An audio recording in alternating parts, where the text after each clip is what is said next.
Opposition leader Anthony Albanese has once again been forced to clarify comments he has made on the election campaign trail, sparking fears his Easter long weekend reset might be in trouble.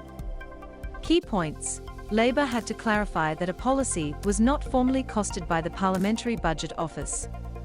Scott Morrison remains under fire for ditching an election promise to set up an anti-corruption commission.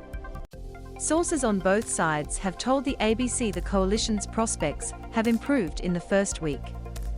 Labour insiders had hoped the four-day weekend would give the opposition the chance to reset its political fortunes after a highly publicised stumble over the unemployment rate during the first week of campaigning. But after Mr. Albanese unveiled a policy on Tuesday to fund 50 urgent care clinics if his party was elected, on Wednesday he declared the $135 million plan had been fully costed by the Independent Parliamentary Budget Office. Yesterday, Labour's finance spokeswoman Katie Gallagher was forced to issue a late-night clarification on social media. Loading. The costing of Labour's urgent care centre policy is based on work done by the PBO, but for the avoidance of any confusion, has not been formally costed by the PBO, she wrote. Speaking after a Good Friday church service in Sydney's southwest, Mr. Albanese sought to put an end to the confusion. The policy is fully costed. It is informed by work that was done by the PBO, he said. Labour sources later argued that while the party itself had costed the policy, it was based on work done by the Parliamentary Budget Office. Health Minister Greg Hunt on Thursday seized on the comments, repeating the coalition's argument a Labour government would struggle to manage the economy. This is an embarrassing economic and health backflip for Anthony Albanese and his team, Mr. Hunt said.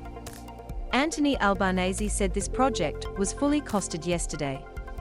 He's either ill-informed, not across the facts, or have they fudged the figures?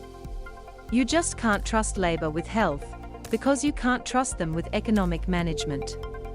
Sources on both sides say the coalition's prospects have improved in the first week of the campaign.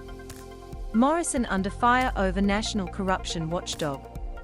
Both federal leaders entered Good Friday hoping for a campaign ceasefire, downing the tools to attend church services. But Prime Minister Scott Morrison also remains under fire for ditching a promise to establish a national corruption watchdog. The pledge was a key election promise during the 2019 campaign. However, the coalition's proposed model has been criticised as overly secretive and lacking teeth, prompting accusations the government is shying away from tackling corruption.